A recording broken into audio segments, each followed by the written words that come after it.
শেখ হাসিনা বাংলাদেশের একজন নাগরিক এবং বাংলাদেশের ৫ বারের প্রধানমন্ত্রী। উনার দেশ উনি যেকোনো সময় আসতেই পারেন। আসার বিষয় তো আমি সহ দেশবাসীও চায় উনি আসুক। এখনো ব্যাপক জনসংখ্যক লোকের উনি নেত্রী। তো সেক্ষেত্রে এটা নিয়ে সন্দেহের ঊর্ধ্বে থাকা উচিত না। উনি যেকোনো সময় আসতে পারেন। এই পথে কিন্তু এই বাংলাদেশের মানুষকে যারা নেতৃবৃন্দ তারা হাঁটাচ্ছেন। তাতে বাংলাদেশের মানুষের কি উপকার হবে আমি জানি না। তবে আপনারা ব্যক্তিগতভাবে শুধু আমরা চুল পাকাচ্ছি, চুল পাকতেছে। কিন্তু বাংলাদেশের যে ব্যাপক পরিবর্তনের কথা চিন্তা করতেছেন, ওয়ার্ল্ড ব্যাপী কম্পিট করতেছি আমরা পৃথিবীর ধনী দেশের সাথে, টেকনোলজির সাথে, ইনফ্রাস্ট্রাকচার আমার ভাল লাগতেছে যে দিনের শেষে আপনারা সবাই নিজেরা অনেক তর্ক বিতর্ক করতেছেন। এটা খুবই ভালো। যেটা আগে আপনারা সবাই ঐক্যবদ্ধ ছিলেন। ইতিমধ্যে আপনারা নিজেরাই নিজেদের বিরুদ্ধে তর্ক করছেন বা ডিবেট করতেছেন। এটা একটা সম্ভাবনা। আমি শেখ হাসিনা বাংলাদেশের একজন নাগরিক এবং বাংলাদেশের ৫ বারের প্রধানমন্ত্রী। উনার দেশ উনি যেকোনো সময় আসতেই পারেন। আসার বিষয় তো আমি সহ দেশবাসীও চায় উনি আসুক এবং উনিও চায় উনি আসবেন। তো সেই আশা নিয়ে তো এত তর্ক করার কিছু নাই। উনার যদি দোষত্রুটি থাকে সেটা বাংলাদেশের নিয়মতান্ত্রিক আইন আদালত আছে, কাঠগড়া আছে, সেখানে উনি জবাবদিহিতা করবেন এবং বাংলাদেশের এখনো ব্যাপক জনসংখ্যক লোকের উনি নেত্রী। তো সেক্ষেত্রে এটা নিয়ে সন্দেহের ঊর্ধ্বে থাকা উচিত না। উনি যেকোনো সময় আসতে পারেন পরিবেশ এবং পরিস্থিতি ক্রিয়েট হলে। কারণ বর্তমানে যিনি বাংলাদেশের চালাচ্ছেন ডক্টর মোহাম্মদ ইউনূস, উনি একজন উচ্চ মর্গের মানুষ। উনি প্রতিহিংসা বিশ্বাস করে না। উনি মানবিক মানুষ।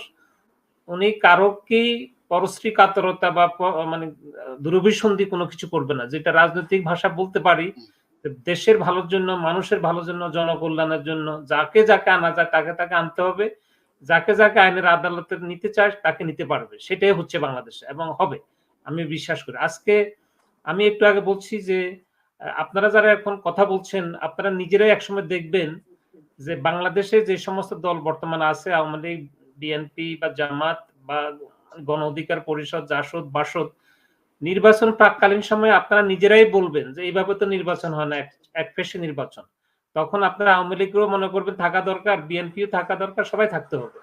তো সেই ক্ষেত্রে একটু আগে যিনি বললেন যে বাংলাদেশের ২ কোটি মানুষও যদি আওয়ামী লীগ করে, আপনার তাদেরকে তো দেশ থেকে বের করে দিতে পারবেন না। তারা দেশেই থাকবে এবং একটা আদর্শের জায়গা থেকে তারা কথা বলবে। তাদের বিরুদ্ধে যদি আপনারা এইভাবে কথা বলেন তাহলে তো আপনারা পুনরায় স্বৈরাচারী ভূমিকাই পালন করলেন। তাহলে তো কোথায় আপনারা সমাধান চাইতেছেন?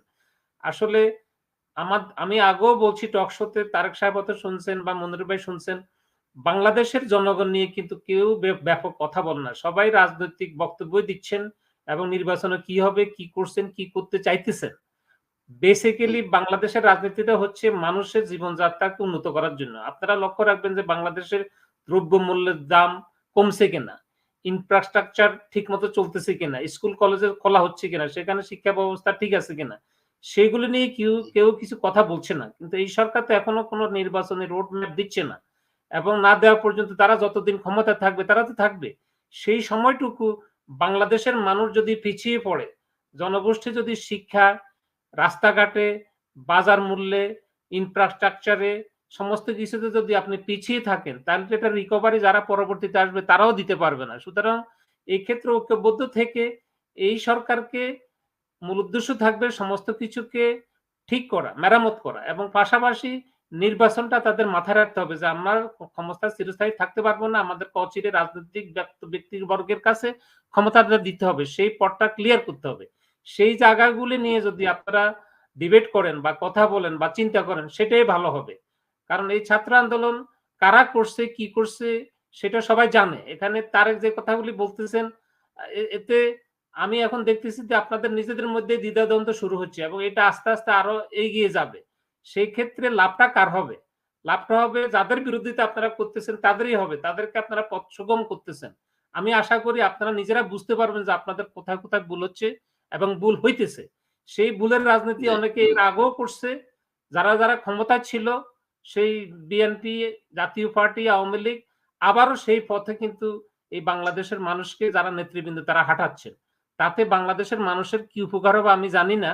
তবে আপনারা ব্যক্তিগতভাবে শুধু আমরা চুল পাকাচ্ছি, চুল পাকতেছে। কিন্তু বাংলাদেশের যে ব্যাপক পরিবর্তনের কথা চিন্তা করতেছেন, ওয়ার্ল্ড ব্যাপী কম্পিট করতেছি আমরা পৃথিবীর ধনী দেশের সাথে, টেকনোলজির সাথে, ইনফ্রাস্ট্রাকচারের সাথে, শিক্ষার সাথে, বিদ্যার সাথে, সেই জায়গাটায় যদি আমরা দুর্বল হয়ে পড়ি, তাহলে কিন্তু কোন দল ক্ষমতা আসবে সেটা বড় কথা না। বড় কথা হলো আমরা পিছিয়ে থাকবো। বাংলাদেশ স্বাধীন হলো কিন্তু পিছিয়ে থাকার জন্য না। তারা পৃথিবীর যে ধনী দেশগুলো আছে তাদের সাথে সমভাবে ন্যায্যতার ভিত্তিতে যেন চলতে পারে। আমাদের পার্শ্ববর্তী দেশ নিয়ে একটু কথা বলি, যে দেশের এখন আমাদের প্রাক্তন প্রাইম মিনিস্টার ছেলে। ওই দেশটা আমাদের প্রায় ৩ দেশে ঘেরাও করা আছে এবং এটা বিশাল একটা দেশ। আমরা একটা ক্ষুদ্র বাংলাদেশ। সেই ক্ষেত্রে এটা নিয়ে আমরা অনেক কথা বলি, অনেক চিন্তা করি। কিন্তু মনে রাখতে হবে যে পার্শ্ববর্তী এই দেশের সাথে আমরা কতটুকু কথা বলতে পারবো আর কতটুকু আমরা অধিকার আদায় করা দরকার এবং কতটুকু দেওয়া দরকার। আমি মনে করি আমরা একটা সার্বভৌম দেশ, ন্যায্যতার ভিত্তিতে আমাদের দেশ চলবে এবং আমরা ন্যায্য ভিত্তিতে সেটা সমাধান করব এবং সমাধানটা পথটা তাদেরকে দেখাবো, আমরা দেখে নেব। কিন্তু সেই জায়গার মধ্যে শুধুমাত্র বিরোধিতার জন্য বিরোধিতা করলে তাতে আমাদের দৈনন্দিন জীবনে যে সমস্ত ব্যবসা বাণিজ্যের তাদের সাথে হচ্ছে সেগুলি পিছিয়ে পড়বে এবং পিছিয়ে পড়লে বাংলাদেশের 18 কোটি জনগণ কিন্তু আবারও রাস্তায় নেমে আসবে। যখন দেখবে যে তারা অন্ন, বস্ত্র, বাসস্থান, কাঁচামালের কোনো ব্যবস্থা নাই। আবার দেখবেন শুকনো মৌসুমে যখন তারা পানি দেবে না। অনেকগুলি বিষয় এখানে চিন্তা করতে হবে। আসলে এগুলি রাজনৈতিক ভাষায় কথা বলা দরকার। শুধুমাত্র নিজেদের মধ্যে মানে কে ক্ষমতা যাইতে পারলাম, কে যাইতে পারলাম না, আমি সুবিধা পাইলাম, আমি পাইলাম না। আমি শাসিত হইছি, অত্যাচারিত হইছি, এখন আবার হইতেছি, আবার হব না, এখন ওদেরকে মারবো, ধরবো। তাহলে কিন্তু আপনি রাজনৈতিক সমাধান চাইতেছেন না। আপনার প্রতিশোধ পরায়ণমূলক একটা মেন্টালিটি নিয়েই রাজপথে থাকার চেষ্টা করতেছেন।